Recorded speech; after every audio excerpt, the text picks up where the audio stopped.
When you watched Ohio State's offensive performance on Friday, whether it was live or on video, what were your impressions, and how much of a challenge is that going to be for you guys? Um, they're very dominant in the passing game and the run game. Very balanced, very efficient. We know it's going to be a challenge. We're just going to have to go in the film room and prepare like we need to.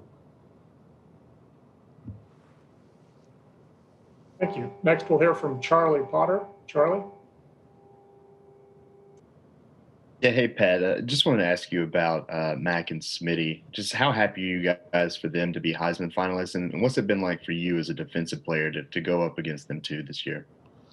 They probably not as excited as we are, but as a team, we're very excited for them. They deserve it, a very prestigious award. You know, they worked hard for it, and we're just excited for it tomorrow. You know, whoever wins it, we're gonna be happy for them.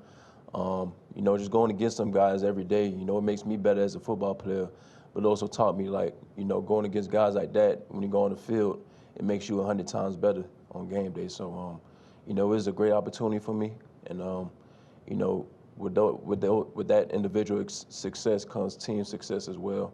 Without the team, you know, we never would have known about those awards like that. So, you know. Next, we'll hear from Nathan Baird. Nathan? Hey, Patrick, how does it help you as a defensive player to play for a team with an offense that can put up 50 or more against anybody? It's very helpful. I say our offense helps us sometimes. You know, we just go in and prepare like we need to, but knowing the offense, the type of offense we have, we're not anxious or very upright at all, knowing what they could do and what they're capable of. Next, Dennis Dodd. Dennis? Hey, Patrick, where's this team at if Naji turns pro last year? Say it again. Where is this team at if Naji decides to turn pro last year instead of coming back? Oh, you know, we was when he came back, we were all very, very excited. You know, he's a very good player. But if he wasn't here, you know, we had to look to the drawing board, and I'm pretty sure whoever steps in will do great as well. So.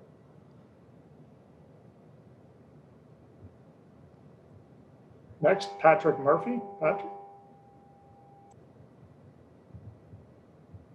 Patrick, I'm curious how much you've watched of Ohio State's receiving core, specifically Chris Olave, who obviously had the big game against Clemson, what you've seen out of that group. They're very finesse type of receivers. They got speed, they're vertical threats, but they also run great routes. It's going to be a challenge for us as a secondary and as a unit. So we're going to watch film on them and prepare like we need to focus on, you know, their concepts and what they like to do. Next, we'll hear from Tim May. Tim? Thank you very much. I was wondering, Patrick, as you watched Justin Fields, I would think you watched a little bit of that game the other night. Maybe you didn't, but, you know, he got hit in the back, came back in that game, threw for over 300 yards against those guys. And just what's your impression of Justin Fields, both from what you've heard about him through the last couple of years and then coming out of that game on Friday night? He's a high competitor. You know, he leads the team the right way. You know, they go off of him. And for him to come back in the game, that just shows, like I said, what type of competitor he is and what type of toughness he has. And their team success, you know, builds around him. So, you know, he's a great player all in all. Next, we'll hear from Stephen Means. Stephen? Hey, Patrick. Pre-injury, how did going against Jalen Waddle and Devonta Smith in practice every day, that combination of a slot receiver and an outside receiver, maybe prepare you for what you're going to see against Ohio State with Garrett Wilson and Chris Olave? You know, going against those guys every day in practice, you know, it's like a game day type of situation. So, like, every time I go against them, I treat it like a game, like a situation, like I said. And it helps me prepare for the game, you know, because you're going to see talent like that in the game.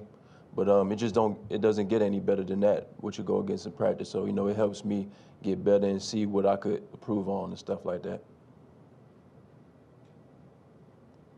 Next, we'll hear from Ashley Herman. Ashley?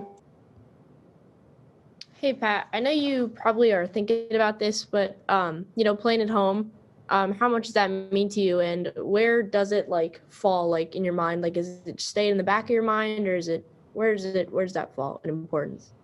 It's pretty exciting, to play back at home. But it doesn't matter where we play at. We still got to play 60 minutes of the football game, and focus on what we need to do and control what we need to control. So, I'll say it's another game, and just no matter the setting or no matter where it's at, we still got to play.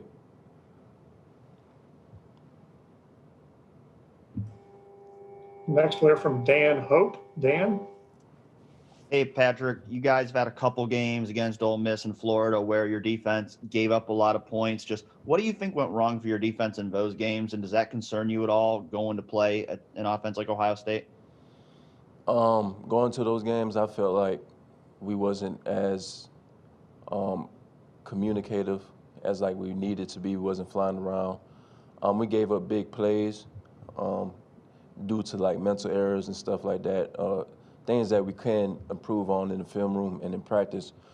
And, we just focus on and control on what we need to do to improve each week. So looking forward to this game, nothing's changed. We just got to, focus and prepare the right way. Thank you. Next is Bill Rabinowitz. Bill? Yes, I already asked my question, but I will ask another one. What stands out to you the most about Justin Fields? His arm. He's got a tremendous arm. He's very accurate as well. He could put the ball wherever he needs to, and he's very mobile in the pocket. He's a virtual threat. He could beat teams multiple ways with his arm and legs. So, he's a good player. Next up, we'll hear from Anthony Euro. Anthony? Hey, Pat, so talk about coming back home. What's the feeling of knowing that family and friends are going to be there to watch you play at Hard Rock? It's going to be a tremendous feeling. Having them come and support me back at home, it'd be a great feeling. I just got to show out and make them happy, make them proud, Yeah, and one more question for you. How does it feel, to give any advice to anybody from South Florida to be in the position that you are today?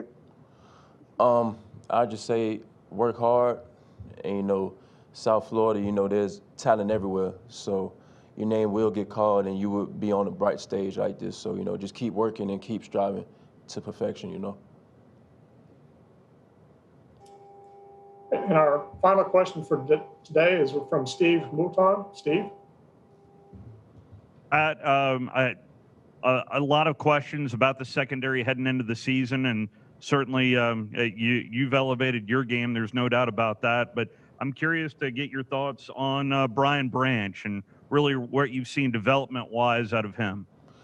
Brian, he grew each week, and he's gotten better. He's more confident out there.